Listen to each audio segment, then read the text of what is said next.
Hey there, welcome to Practical Piano. In this series, I do practice sessions, so I just record whenever I'm practicing, hoping that it will benefit other pianists to watch someone practice. Sometimes really high-tier pianists conceal their practice. I'm not a high-tier pianist, but I am a professional pianist. I teach music, and I've been playing for 20 years. And I believe in the apprentice model, and I think it benefits people to watch mentors, to watch people who are more advanced than they are, or to watch peers. I think it benefits to watch other people do their craft. I know that for me, watching my mentors in their ongoing endeavor has really benefited me. So that is the goal of this series, I don't edit anything in these videos except my speaking because I have a lot of pauses in my speaking, and I add things in like text overlays and reactions and stuff, but I don't actually edit the practice itself because my goal here is to give you an accurate image of what practice can look like, what it does look like for the average normal person. I'm a lecture style learner, and so I often learn what people would think is faster. It's actually shallow, but I learn things on the surface pretty quick. And so maybe my practice and the progress that I make isn't going to reflect a tactile learner's progress, or an empath's progress, or a more mathematically inclined person's progress. But I still think there's benefit to watching, and I hope it will help. We're starting off today with a warm-up, and these days I'm warming up with technique. And I have a list of technique from my Conservatory Canada Level 9 that I'm working on.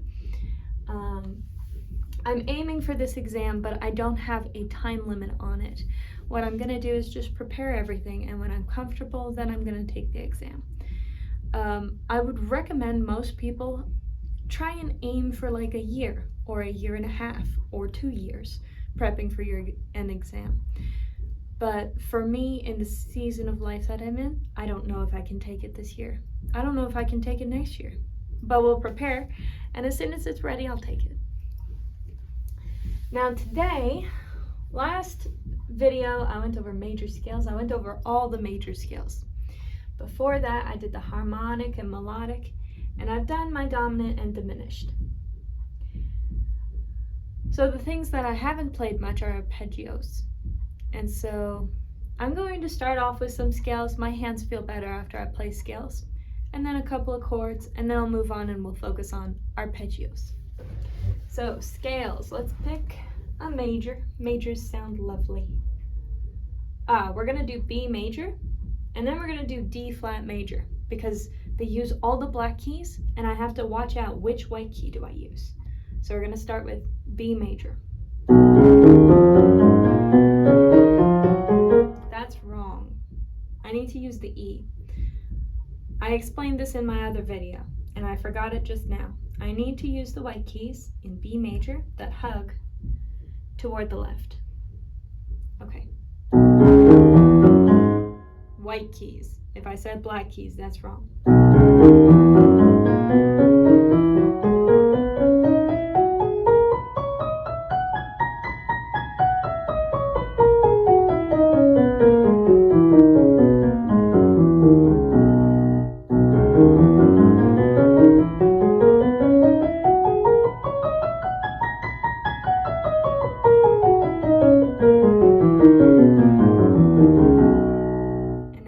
D flat major, which is going to use the white keys that hug toward the right.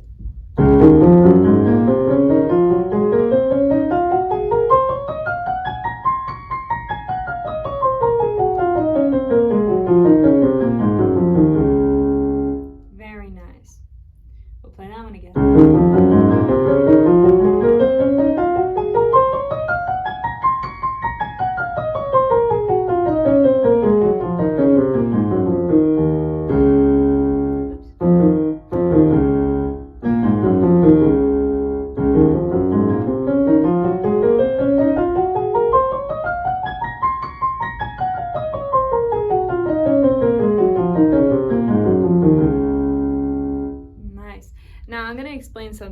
you're gonna see my body is swaying from this side to that side.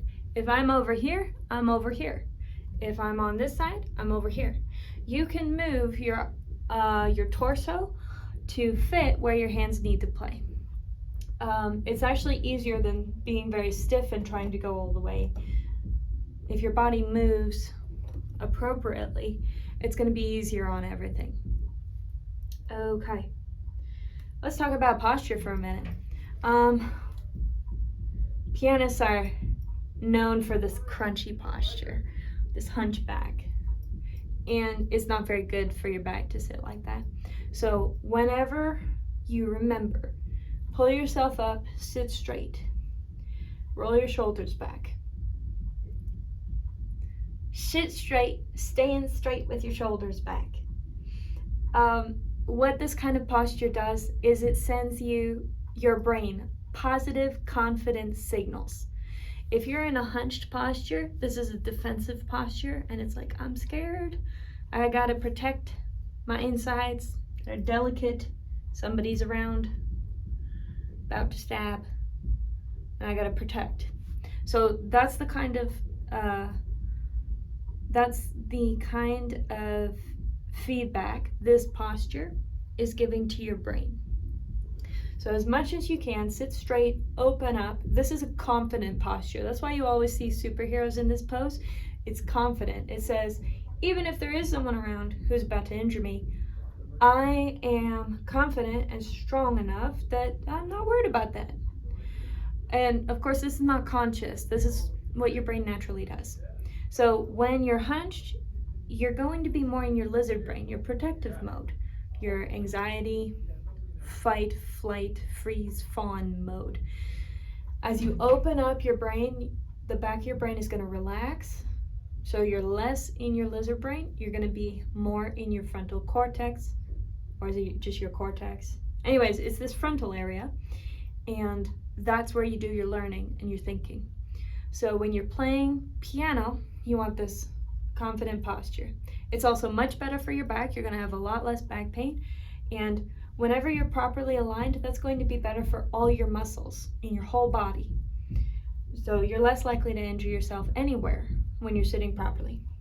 Now the other thing is, you want your elbows comfortably to your sides. I don't know if you can see that, so I'll stand so you can see this. My elbow is comfortably to my side. And when you sit down on the piano, I'm a tiny bit inclined, but the other chairs get me a tiny bit higher, and I prefer being a tiny bit inclined rather than a tiny bit higher. If at all possible, you want to sit exactly where your elbow and your wrist line up and they're even with the floor. It's a very relaxed posture. Okay, I think that's it for posture. Ideally, you want your feet on the floor, or if you need to, on a stool. But it's not like the most important part. If you get this alignment right with your upper body, as long as you're not arching your back this way or crunching in, then you're probably going to be okay. Of course, consult your physiotherapist on the matter, because they'll know better than I will. Although, I think I kind of know how to sit for piano. Anyways, sometimes you're going to see me crunching like this. It happens naturally. People relax and we go sloppy. But most of the time you should see me upright. Anyways, all I played there was the 2 major scales. Let's play A major scale.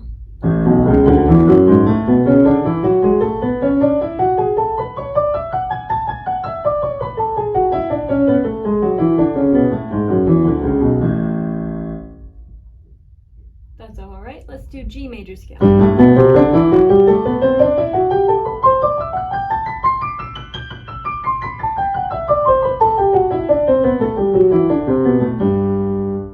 Now, I'm supposed to clock this at 108 when everything is prepared. I'm supposed to be going 108 beats per minute in 16th notes, which means every tick of the metronome, I should be playing 4 notes on the piano, which is very fast. Let's see how close I am there. B major. Hug to the left.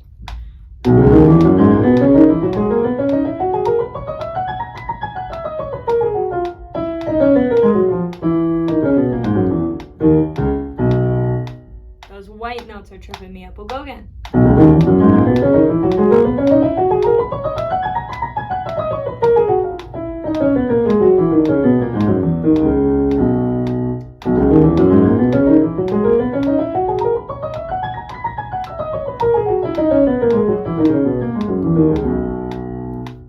Okay, I can almost do it. It's a little bit strenuous. I'm trying to relax. You're supposed to relax when you go faster. You're supposed to reduce tension in your hands as you're going faster, which is hard to do because you actually have to use your muscles to press the keys. So it's hard to relax a muscle and tense a muscle. I still don't know a good way to explain that. I think relax is not quite what we mean, but you don't want to be holding your hands crunchy. But I can feel at that speed, my hands are tense. So this one is 100.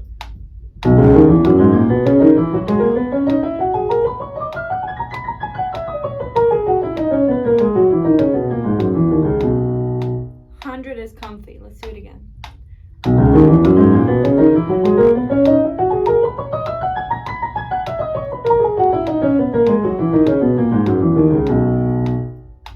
Let's do D flat major.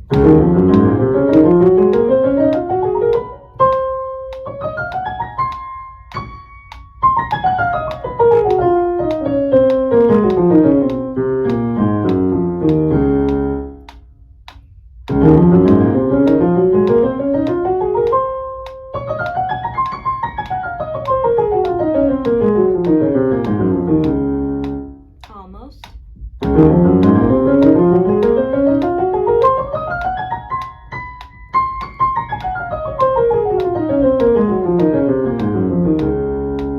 Very close. I just had that one white key.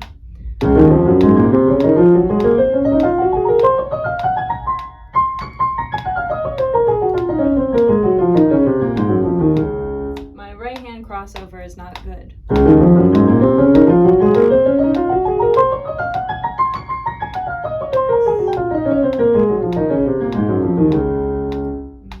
Nice. Okay. Now this A major, I have a feeling, is going to be tricky.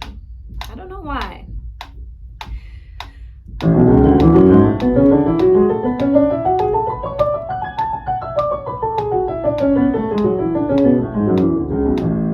Only a little bit tricky.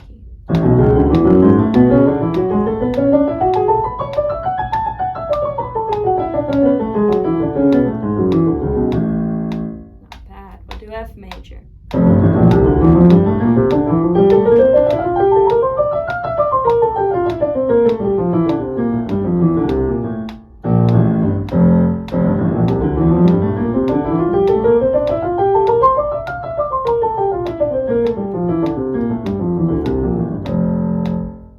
That one needs work. G major. So I'm wringing my hands out because it helps me relax them, and they feel better after.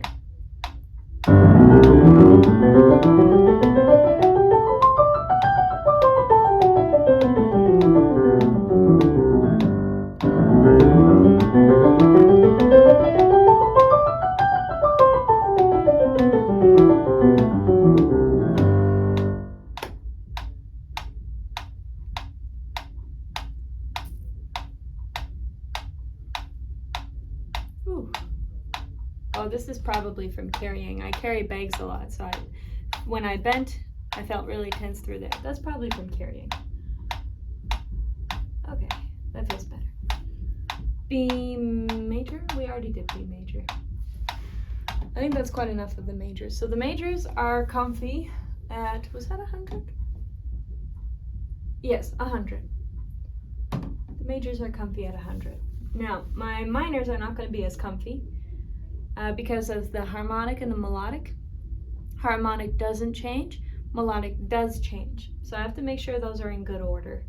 before I try and speed run them. Okay. That's the major.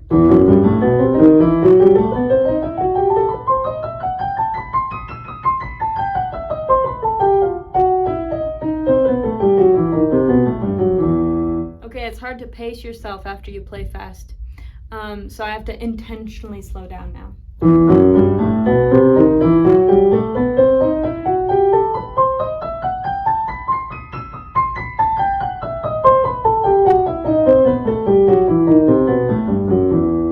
That was E harmonic, here's E melodic.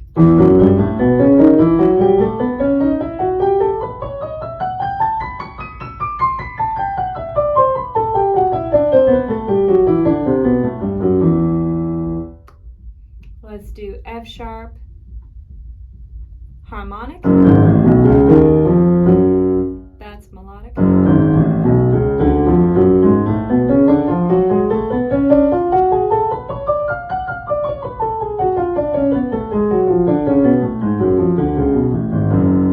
Here's melodic.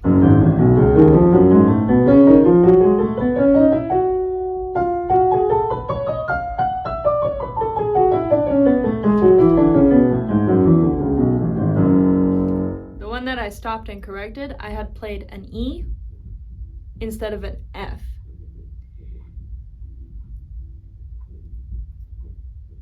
This is F sharp melodic. So technically, because the F is sharp and F sharp melodic, I played an E instead of an E sharp, which is an annoying rule. If it doesn't make sense to you, don't worry about it. But if it makes sense to you, great. Okay. Try again. And we're doing melodic.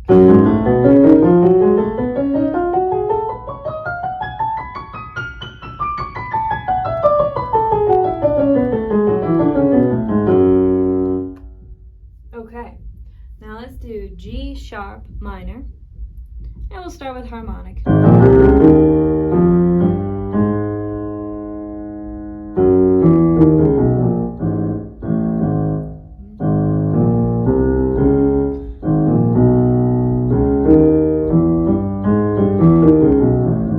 Boy, that's gonna be... Okay, we try again. Now. Okay, so I have forgotten G sharp harmonic. So what I do is I take one that I know really well, for instance, C harmonic, and I play it. This step is a whole step, that's a half step. So I know my first 3 notes of G sharp harmonic are going to be a whole step and a half step. So G sharp, A sharp, B. So I just go and transpose the whole scale. I wouldn't recommend that unless you understood what I just said. If you didn't understand what I just said, find G sharp harmonic scale written out and read it. Or pick it out by ear if you're stronger in ear. Some people are stronger than ear, some people are stronger in reading, and some people get the theory thing. I get the theory thing. I just don't like math. This is like, I can do math, I just don't like it. I can do theory, I just don't like it. Okay, so I've picked out the first 3. Now let's move on to the next part. That's a whole step. Is that right? Yes. There it is.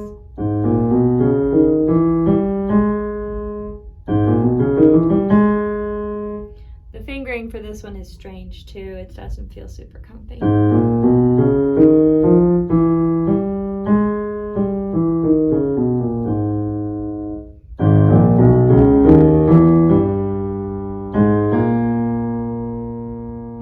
Minor. That's a semitone.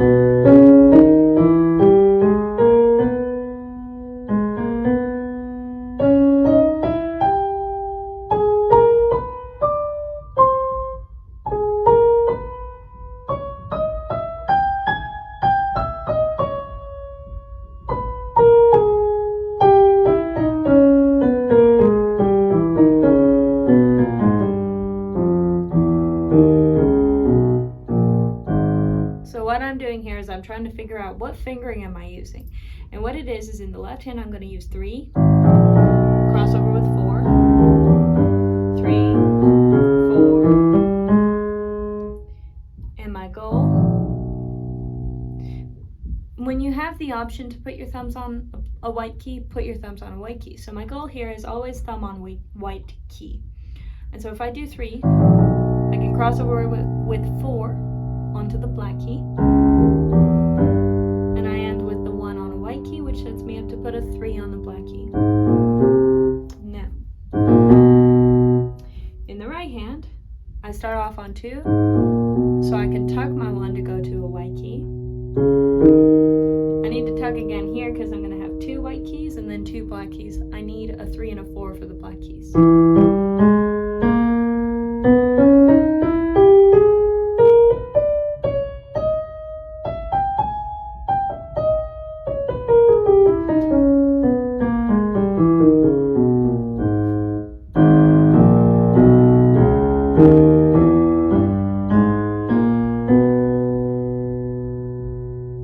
Problem here is I crossed over with 4 onto this set, but I need to use 3 because right away I have a white key and then I have a black key. So if I got 3, 2 white key, then I can cross over 4, 3, 2 on a white key, 1 on a white key. I hope this is making sense. So I need 4 here. I need 3 here.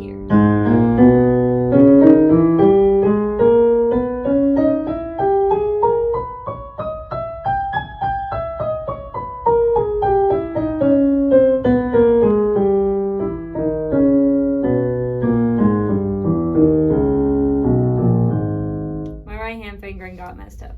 What I'll do when I know I understand this is I'll think left hand 3 on A flat, 4 on C sharp.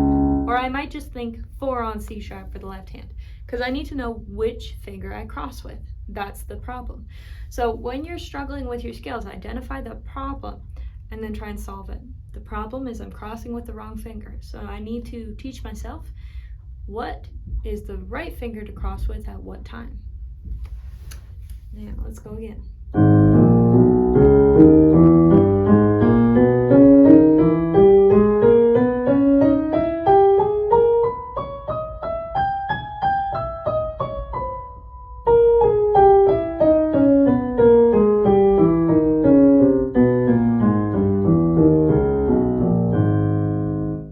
All right, that's good enough for that one.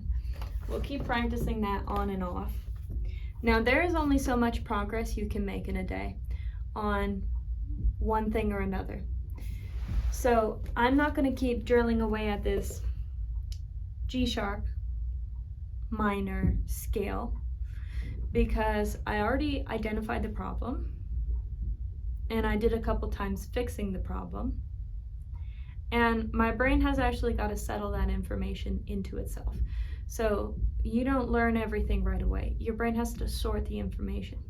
And so overnight, this information is going to go into somewhere useful in my brain, and then I'll be able to play it better next time. If I just go at that for 25 minutes, hammering the same thing in, I already got the information. So it's time to move on. I'll just be wasting time if I drill away at what I already have figured out. Okay, oh yeah, I was going to do some arpeggios too.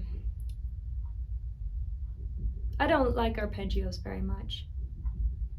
Well, I used to like arpeggios until I had to do inversions. I don't like doing the inversions, but we'll do a few.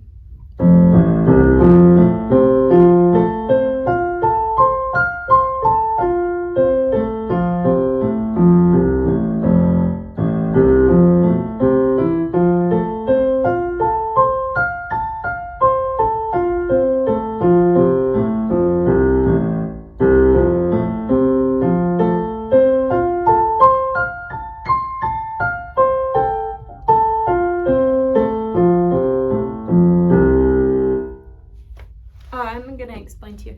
I'm not complaining for the sake of complaining. I actually dislike these things.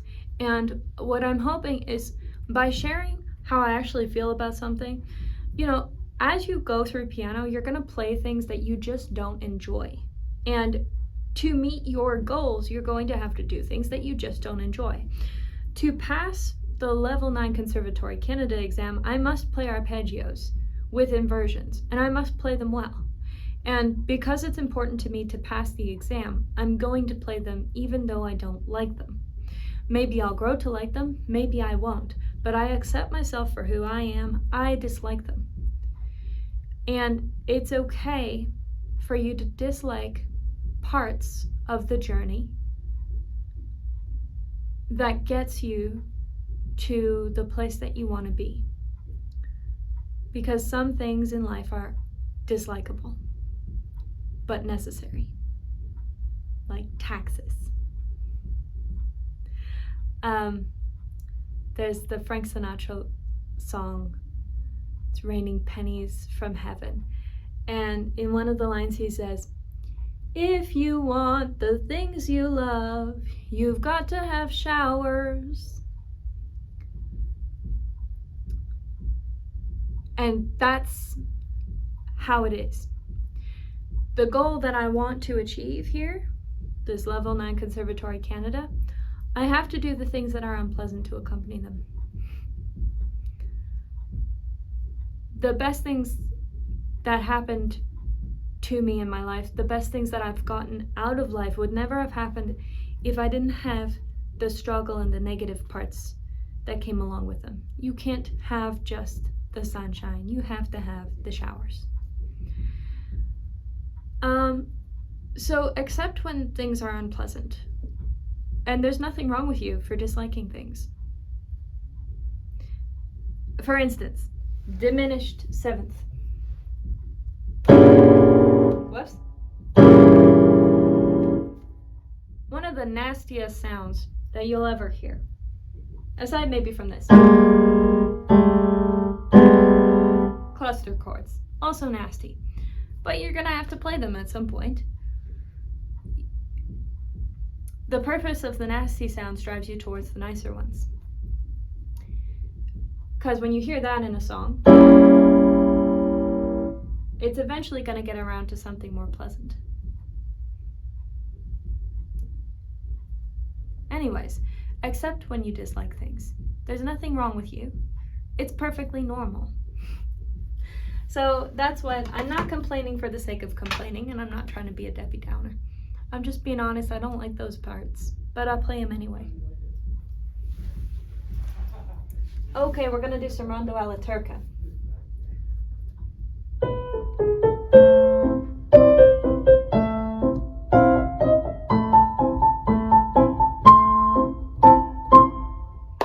Here's the other thing. By playing the things you hate, you're not consenting to liking them. You're not admitting, oh yeah, I love these by playing them. There can be a divide between the things that you like and the things that you have to do.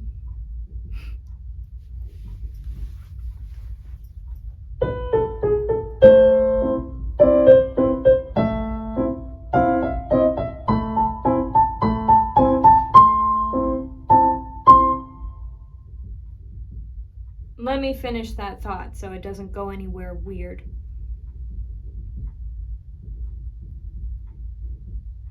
What I mean is you're allowed to dislike things. And in order to do the things that you don't like, you don't have to lie to yourself that you do like them. That's where I want to go. Okay.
I need to get this lift between the trill and the following note.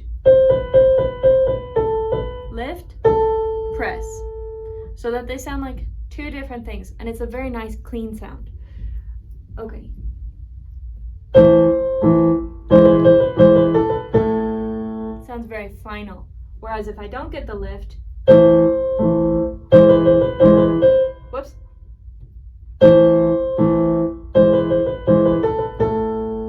It's a little heavier, which is not really what I want. Okay.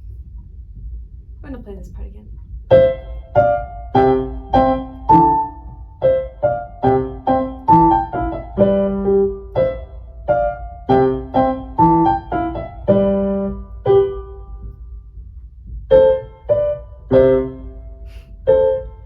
I.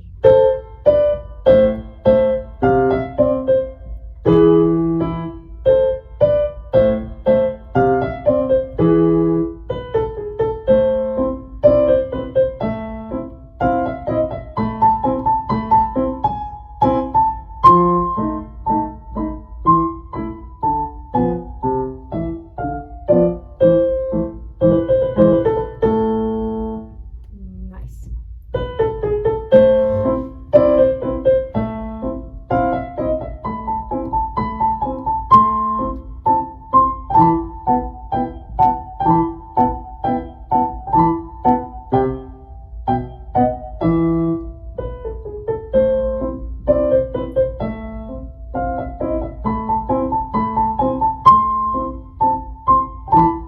Yes.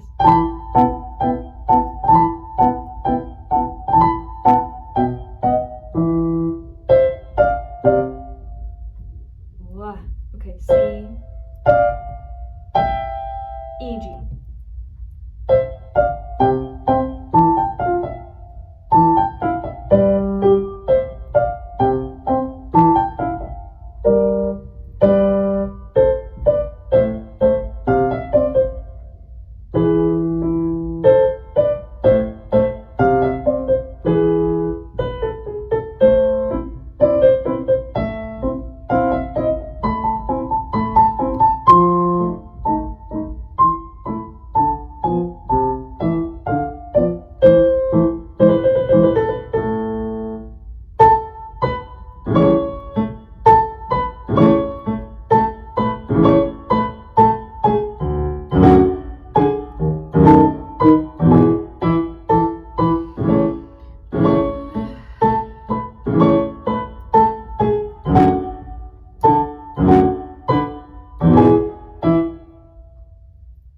A.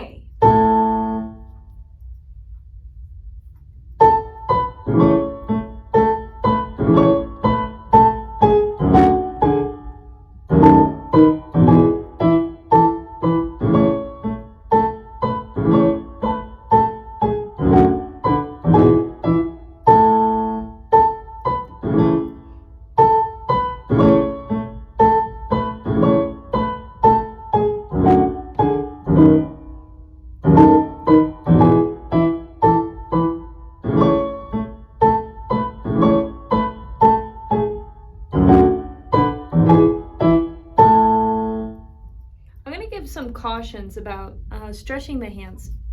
So sometimes I see people take the whole hand and go like this. And I'm not sure, that's quite a pull in there. And usually it's kids. And kids' bodies are so, you know, they recover easily. They don't get hurt very easily. And so they often do things that adults couldn't do because you know it would hurt you. So I think, now when I do that, it doesn't feel very good. So this stretch that I've showed you, where you bend them one finger at a time, I think that's more profitable because I actually feel the stretch through here instead of when I press on all of them, I feel it through the tendons back here. I don't think stretching your tendons, I could be wrong, and I'm not a physiotherapist or anything like that, so don't call me on it. But in my opinion, from my experience doing various stretches with my hands over the years, I think that's a safer stretch than tilting your whole hand back and stretching through the fingers like that. They give so much resistance when there's so many of them.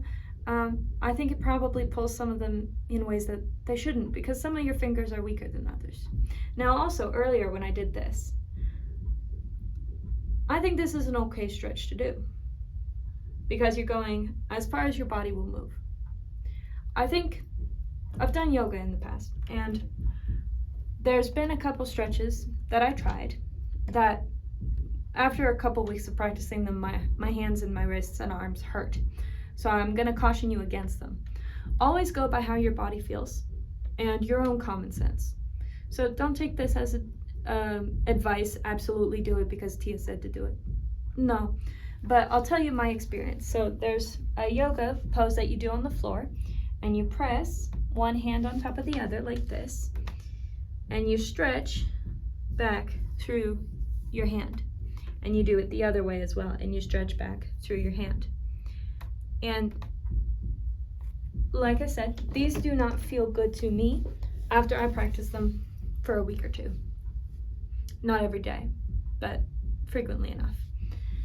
And I probably should have demonstrated that on my left hand because my right hand was recently injured. But anyways, too bad. If we get hurt again, too bad. We will recover. Now, I think this is a safe exercise to do, and I think bending your wrist to the extent that it will bend, and maybe pulling a little more, is probably safe, because that's actually something your body can do. When you're forcing the movement, I'm not sure that that's safe. So if you practice yoga or if you're looking for hand stretches, I will caution you against those, because I've done them in the past and they don't feel good in the long run. Okay, now I'm back on this. Well, I should set up first, place myself. Whenever you approach a song, it's best to set up, think about what you're doing before you do it. I just sat cold. I was thinking about stretching, and then all of a sudden, chords. I should have gone, okay, and I need this chord and I need this one. We're doing this sequence. Now I'm set.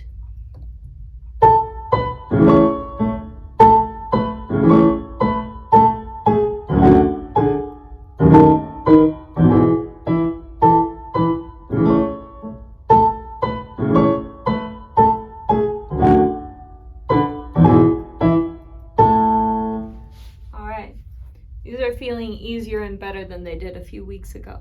So the last times that I practiced at Rhondo Alla Turca, if you see those videos and you compare the playing to now for this section, is probably sounding much faster, which I'm not trying to go fast. It just happens that when you practice and you know what you're doing, you will start naturally to play faster. So it probably sounds faster. I'm much more sure of where I'm going. In fact, I know where I'm going, just sometimes I fail to get there. Whereas before I wasn't sure exactly where I'm going, and I was trying to remember where am I going. And then now you can hear me, I'm trying to take the left hand quieter than the right hand. I'm trying to keep the left hand light. Okay.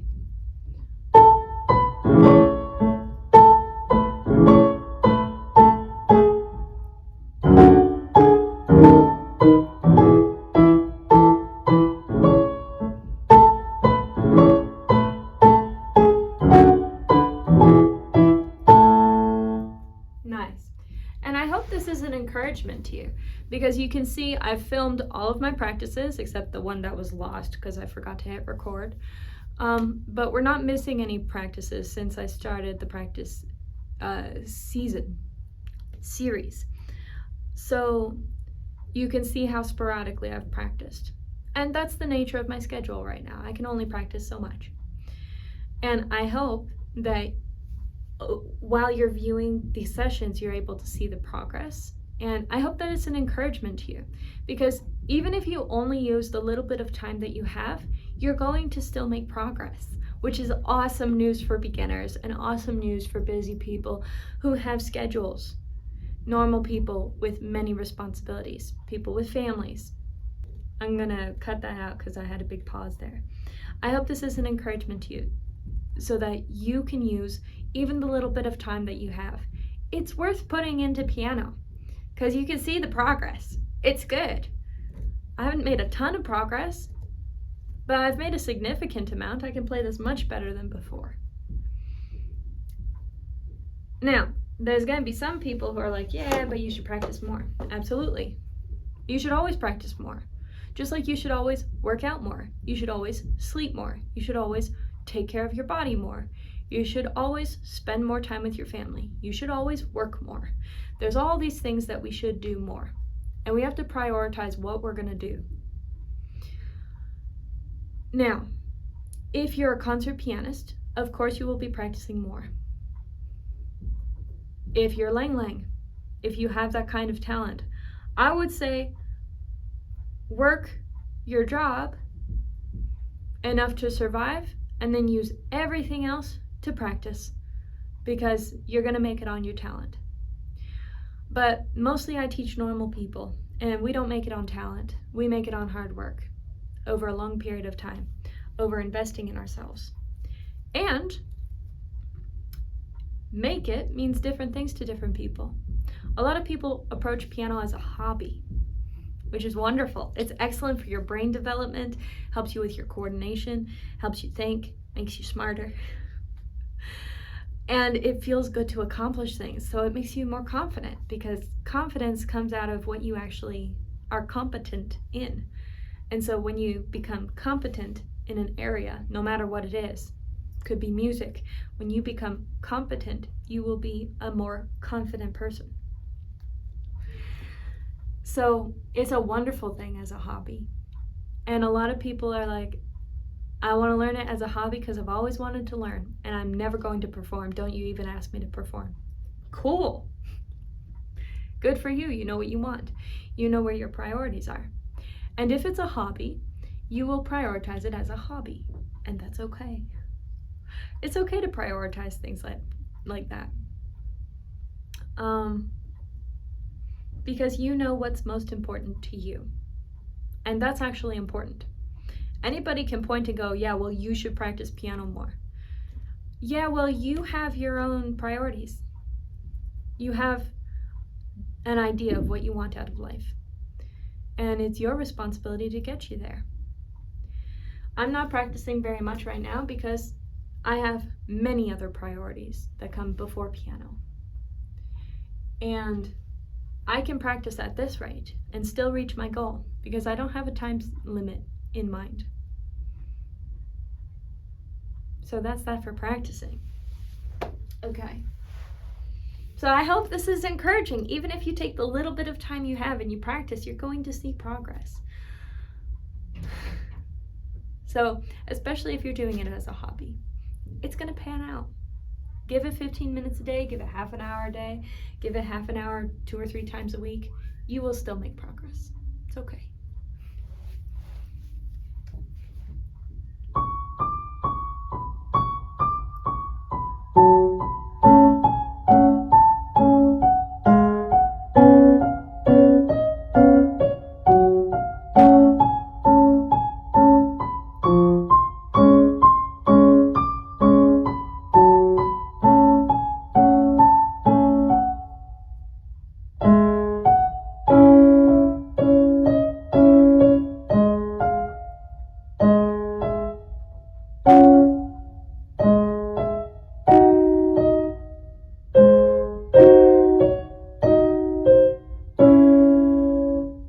The cool thing about knowing what you want out of piano, I want it as a hobby. I want to perform. I want to take exams. I want to pursue it to teach. I want to be a performer. The cool thing about knowing what you want is that it defines how you need to prioritize. And knowing yourself, knowing what you want out of life, and knowing how you want to prioritize your life. Like, piano is important, but maybe taking care of your dogs is more important. And maybe even more important than that is working on your side business, which has nothing to do with piano. You know? When you know yourself, the cool thing is nobody can make you feel guilty over that. You can choose to, but you will feel less guilty. You will feel less guilty as you know yourself, as you know what you want, because If somebody goes, yeah, well, you should practice more, you go, no, I shouldn't actually. I have it scheduled enough so that I can take care of my dogs and my side business. I will prioritize my side business. It's none of their business. You don't have to explain it to them. But you know that in you. So when somebody calls out something and they're wrong, you don't have to feel bad about it. You don't have to take it into account. When you know yourself, you know what's right for you. Piano has to work in your life. It has to work with your priorities. Otherwise, it's not going to be helpful. It's going to distract you from things that are more important. And if it's very important, you need to know that too. If it's like first priority, I'm putting everything I have into piano in this season of my life, go for it. And nobody can say to you, yeah, well, you're practicing too much. You've been doing this for like 9 hours. Get a life. No, this is your life. You chose it. You don't have to feel bad about that. So when you know you and you know what you want, you don't have to feel bad about how much practice you get or how much practice you don't. Because you've taken responsibility for it. You're practicing the right amount for you. I'm very excited about that. It's very freeing for people when they stop, when they're not thrown off of their path by other people's criticisms. It's very freeing to be so secure that you don't have to worry about what so-and-so thinks. It's wonderful, and I recommend it for everybody. Okay, let's do this part again.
Much better. Let me also clarify one more thing. Anybody can say anything they want to you. And what I don't mean is that nobody can tell you this. Yeah, they can. But it won't matter to you. When you know who you are and you've made your decisions and you're responsible for yourself, it won't matter. It won't matter. They can say whatever they like. It won't matter. That's a free place to be.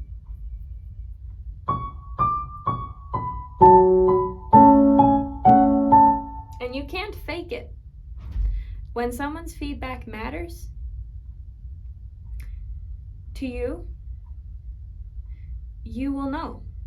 And you will act like it matters. You can't be like, oh yeah, well so-and-so said this, but it doesn't matter to me, when it's actually hurting. When you actually don't know what you want. You can't fake that. This kind of freedom comes from being responsible, organizing your priorities, knowing for sure what you want, and then deciding how much you're going to pursue, how much energy you're going to put into each thing. Naturally, other people's opinions of you will stop mattering. In the meantime, don't fake it. It does matter to you. But see if you can work through it. See if you can put your life in such order that anyone can come along and you know what you're up to. One of my mentors is Mr. Peterson, Dr. Jordan Peterson, who I'm sure everybody in the world has heard about. And whether you like him or not, he helped me a ton. I started listening to him when everybody else did back in 2016, because I heard there was this big kerfluffle in a school about a teacher saying some stuff that made people mad. And I was like, oh, is he actually mean, or are these people just like off their top? So I went and listened to what he said. And I recommend that for you. Anytime you hear something negative about somebody, go and listen to the source. Make your own judgment calls. Anyways, I started listening to him in 2016. I've mentioned in the past that I came from some trauma. And one of the things that I could not do was get my room in order. I couldn't clean it. I would spend 2 days cleaning up my room. That was the timer, so I've got to go. I've actually spent most of this lesson talking, but hey, it's good material. So I couldn't get my room clean. I would spend like 2 days cleaning up my room, organizing it, getting everything in order. And then in a week, it would be a mess again. And the steps that he gave for my development were so good, so helpful. He would say things like, get your priorities in order. What does that mean? And then he would explain it. And there would be like, what do you want out of life? And what don't you want out of life? And then set up your room so that it matches what you want out of life. What are you actually going to use? What are you not going to use? Quit holding on to things that there's no purpose for them. You're just holding on to them. And he would give his really practical advice is like, take 5 minutes, look around, what can I put away in 5 minutes? Or every time you leave a room, do something to make it better than it was before you came in. And all these little things just helped a ton. But the main thing was get your priorities in order. The biggest thing, the most helpful thing I ever heard was probably the most helpful thing I've learned in life. Although I've learned plenty of helpful things in life, so it's actually not the most helpful thing, but it's one of the most helpful things. One thing that he said was, be the person at your father's funeral who isn't breaking down, but who is able to handle the catastrophe. And because of that, when my life fell apart, when my whole family's life fell apart, because the source of trauma left, I was able to be that person at the funeral. It took 4 years to develop into that person. It took almost 6 years to go from I can't even clean up my own bedroom to I can handle the trauma, and I can organize, and I can be the person at my father's funeral that people can depend on.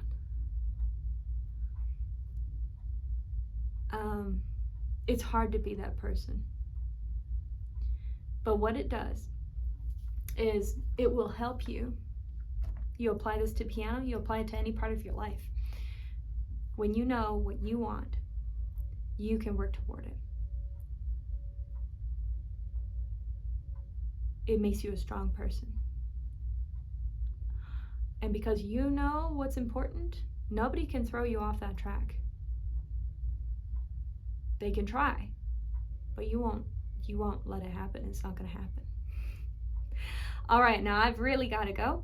So I hope you found this session super helpful. There's a lot more in it than I expected, because I meant just to practice and practice and practice.